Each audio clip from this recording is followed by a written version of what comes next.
Guys এখন বাজে সকাল 11টা, আর সকাল 11টা থেকে আমি আমার ব্লগটা শুরু করছি। দেখো, আমি আজকে ঘুম থেকে উঠেছি 9:30 বাজে। তো এখন ঘুম থেকে উঠে মেয়েকে উঠাবো ভেবেছিলাম, কিন্তু ডাক দিইনি, ভাবলাম আগে নাস্তাটা করে নিই। আমি নিজেই উঠেছি ঘুম থেকে দেরি করে, তাই বাসি কাজটা সেরে এখন রাস্তা রেডি করে মেয়েকে ডাক দিব। আর মেয়ে তো ঘুম থেকে উঠতেই চায় না, প্রতিদিনের মতো বাহানা। চলো তোমার। আর এই বাড়িতে তো আমি আর মেয়ে একা, কেউ নেই, সবাই চলে গেছে। কারণ প্রকৃতির বাবা চাকরি সূত্রে বাইরে থাকে, সপ্তাহে একদিন করে আসে। আর দেবর তার কাজে চলে গেছে দোকানে। আর ওই দেখো কাকি শাশুড়ি, তাদের ঘরেটা, ওরাও বাড়িতে নেই, ওরা ওরা যার যার কাজে চলে গেছে। এখন চলো মেয়েকে ডাক দিই, তারপর তোমাদেরকে দেখাচ্ছি। প্রকৃতি, আয় প্রকৃতি, প্রকৃতি মা, উঠো।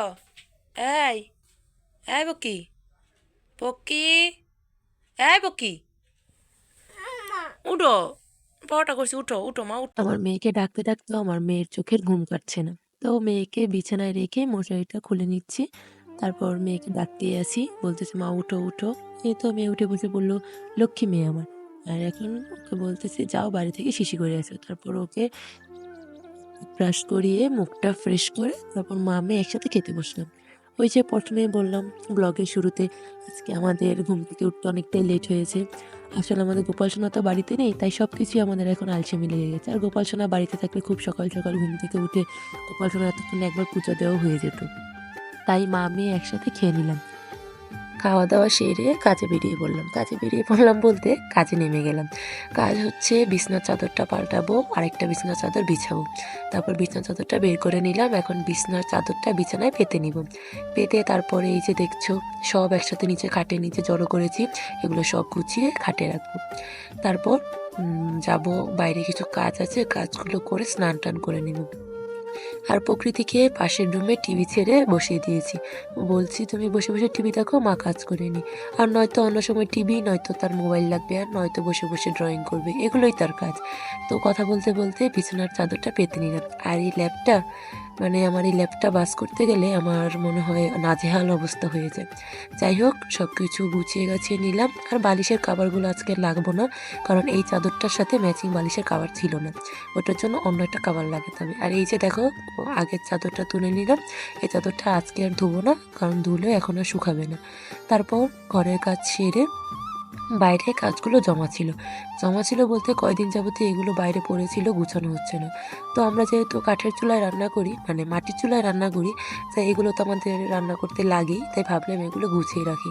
আর এই জায়গাটাও পরিষ্কার করে নিই। আর গাছেও জল দিতে হবে, আর গাছের ওই জায়গাটা অনেক ময়লা হয়ে আছে। আর এখানে অনেকগুলো পাতা আছে, এগুলো তুলতে হবে। এগুলো ওই যে পাতাগুলো শুকিয়ে তারপর যখন রান্না করবো কাজে লেগে যাবে, তাই জন্য এই কাজগুলো করে নিচ্ছি। এই কাজগুলো অনেক দিন ধরেই জমেছিল, তাই ভাবলাম এই কাজগুলো আগে শেষ করি। আর কাজ করতে এসেও বারবার শান্তি নেই, বারবার দেখতেছি প্রকৃতি ঘরে একা কী করতেছে, কারণ বাড়িতে কেউই নেই। অন্য সময় যখন আমার শাশুড়ি বাড়িতে থাকে তখন প্রকৃতি ঠাম্মির সাথে থাকে, বা দেখা গেছে বাড়িতে আমার কাকি শাশুড়ি কাকা ওরা সবাই আছে, কিন্তু ওরা তো এই টাইমে বাড়িতে থাকে না, যে যার কাজে ব্যস্ত থাকে। তাই কাজ করি করি আবার ওকে গিয়ে একবার দেখতে যাই যে ও কী করতেছে। তারপর দেখছি না, ও ভালোই টিভি দেখতেছে, আজকে মনটা খুব ফ্রেশ। ওই যে ঘুমটা ভালো হয়েছে, যেদিন ওর ঘুম ভালো হয় সেদিন ওর মনটা অনেক ফ্রেশ থাকে। আর এই ফুল গাছগুলো প্রকৃতির বাবা প্রায় সপ্তাহখানিকের মতো হবে এনে দিয়ে গেছেন। গাছে যে ফুল ফুটা ছিল ওগুলোই আছে, নতুন কলি থেকেও এখনও আর ফুল ফুটছে না। কি জানি ফুল ফুটবে কি ফুটবে না। এর আগেও আমাদের এরকম অনেকগুলো গাছ আনা হয়েছিল, কিন্তু ফুল আর ফুটেনি। ওই গাছে যেই দুইটা তিনটা থাকে ওগুলোই থাকে। যাই হোক, দেখো সবগুলো গাছ একে একে পরিষ্কার করে, মানে গাছের নিচেগুলো পরিষ্কার করে তারপর সবগুলো গাছ রোদে দিলাম। তারপর এখন ভালো মতো জল দিব। আমাদের বাড়িতে কোনো গাছই হতে চায় না, মানে কোনো গাছই থাকে না। তার কারণ হচ্ছে আমাদের বাড়িতে ঠিকমতো রোদ পড়ে না। গাছে জল টল দিয়ে তারপর আমি স্নানটা সেরে নিলাম। আর স্নান করে প্রকৃতিকে জিজ্ঞেস করলাম স্নান করবে কি না, ও বলছে ও স্নান করবে না। আর আজকে বেশ ঠান্ডা পড়েছে, তাই ভাবলাম থাক আজকে নাই স্নান নাই করে। এখন আমি আমার জামা কাপড়গুলো বাড়িতেই মেলে দিব। আর ওই যে বিছানার চাদরটা তুলেছিলাম ওইটা আর আজকে আর ধোবো না, কারণ ওইটা ধুলেও শুকাবে না, কারণ এখন বেজে গেছে প্রায় 12:30। আর আমাদের বাড়িতে ভারী জামা কাপড় শুকাতে চায় না, ওই যে রোদ পড়ে না। আমাদের বাড়ি থেকে একটু দূরে বিল বলে একটা জায়গা আছে, মানে ওইখানে আমরা খালি মাঠের মতো, ওইখানে আমরা আমাদের জামা কাপড়গুলো শুকাতে দিয়ে আসি। তো তো আজকে আর ধুবো না, এখন আমি আমার রান্না সেরে নিব। আর এই যে দেখো পুরো বাড়ি একা, মানে পুরো বাড়িতেই আমরা একা, পুরো বাড়ি খালি, বাড়িতে কেউ নেই, আমি আর আমার মেয়ে। তো এখন আমি আমার রান্না শেষ করবো, আর রান্না শেষ করে তোমাদেরকে দেখাচ্ছি কী কী রান্না করেছি। রান্না বান্না তোমাদের দেখালাম না, এই দেখো কী কী রান্না করেছি সেটা দেখাচ্ছি। রান্না করেছি আমার জন্য আর মেয়ের জন্য মাছ ভাজি, আর হচ্ছে টমেটো ভর্তা, আর ডাল রান্না করিনি কারণ কালকে একটু বেশি করে ডাল রান্না করেছিলাম, ওটাই রয়ে গেছে। আর হচ্ছে আলু ফুলকপি দিয়ে ভাজি, আর গরম গরম ভাত। আমি আর আমার দেবর আর প্রকৃতি তো ধরতে গেলে গোনার বাইরে, এই দুজন মানুষের জন্য এত আইটেমে রান্না করতে ভালো লাগে না। আর আমার দেবর মাছ খায় না, শুধু খায় ডিম। আর প্রকৃতি আর আমার জন্য মাছের ঝোলটা রান্না করতে ইচ্ছে করলো না, তাই ভাবলাম মাছ ভাজি করে নিই। তারপর দুপুরবেলা মেয়েকে ভাত খাওয়াবো, ওকে বললাম তুমি একটু বসেন, ভাত নিয়ে এসে এসে দেখি ওর বই ছেড়ে ওর বাবার বই নিয়ে বসে পড়েছে, ও নাকি পড়াশোনা করছে। তো বলতেছি এই বইটা ছিঁড়ে যাবে, এটা বললাম কেন, এর জন্য রাগ হয়ে গেছে। তারপর ওকে বুঝিয়ে সুঝিয়ে এখন ওকে খাওয়াবো, খাইয়ে তারপর আমি খাবো। এখন বাজে প্রায় 2:30টার উপর, আর আমার দেবর এখনও বাসায় আসেনি, ও আস্তে আস্তে 3টা বাজবে। ও আসবে, দুপুরের খাবার খাবে, তারপর আবার চলে যাবে। আর আমরা মামে দুপুরের খাবার খেয়ে ওর জন্য ভাত বেড়ে রাখবো।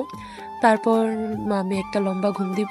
লম্বা ঘুম তো এখন দিতে পারি না, কারণ ঘন্টাখানেক ঘুমানোর পরে তারপর আমার ছাত্র পড়তে আসবে, কারণ আমি 2-1টা টিউশনি করি, ওরা পড়তে আসবে, ওদেরকে পড়াবো। তো চলো বক বক না করে মেয়েকে খাইয়ে নিই, তারপর আমি খেয়ে নিই, তারপর তোমাদের সাথে কথা বলছি। একদম আসলাম সন্ধ্যাবেলা, তারপর মাঝখানে আর কোনো কিছু ক্লিপ নিইনি। সন্ধ্যাবেলা এখন মেয়ের জন্য নুডলস বানিয়ে নিলাম। মেয়ে আজকে কিছুদিন যাবৎ শুধু নুডলসের বায়না, সন্ধ্যা হলেই তার টিফিনে নুডলস লাগবে। আজকে 3 দিন যাবৎ এক লাগারে টিফিনে নুডলস খাচ্ছে। ওকে বলতেছি চলো তোমাকে সেমাই রান্না করে দিই দুধ দিয়ে, বা তোমাকে একটু দুধ জাল দিয়ে দিই, তুমি কলা রুটি আছে ওগুলো দিয়ে খাও। ও খাবে না, ও নুডলস খাবে।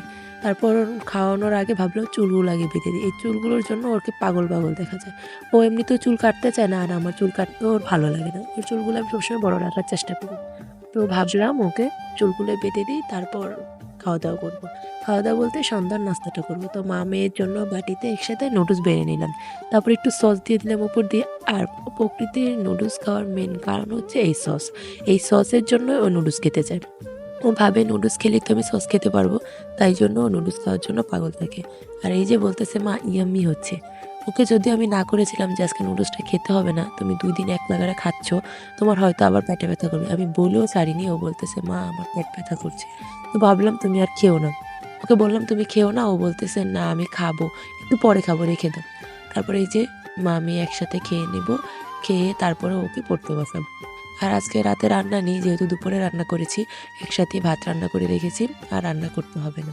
তো মামি এখন খেয়ে ওকে পড়তে বসাবো, তারপর পড়াশোনা করানোর পর ও খেলাধুলা করবে, আর আমি আমার কাজগুলো করব, ভিডিও এডিটিং করব।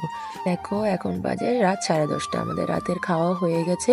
আর প্রকৃতি ল্যাপটপে বসে বসে কার্টুন দেখছে আর দুষ্টুমি করছে। তো আজকের ব্লগটা আর বড় করব না, আজকের ব্লগটা এখানেই শেষ করব। আর আমার মেয়ে সারা দিনটাই এই ব্লগের মাধ্যমে তোমাদের সাথে শেয়ার করলাম।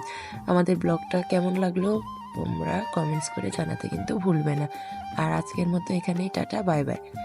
আবার দেখা হবে অন্য একটা কোনো ব্লগে। সবাই ভালো থেকো, আর আমাদের জন্য অনেক অনেক আশীর্বাদ করো।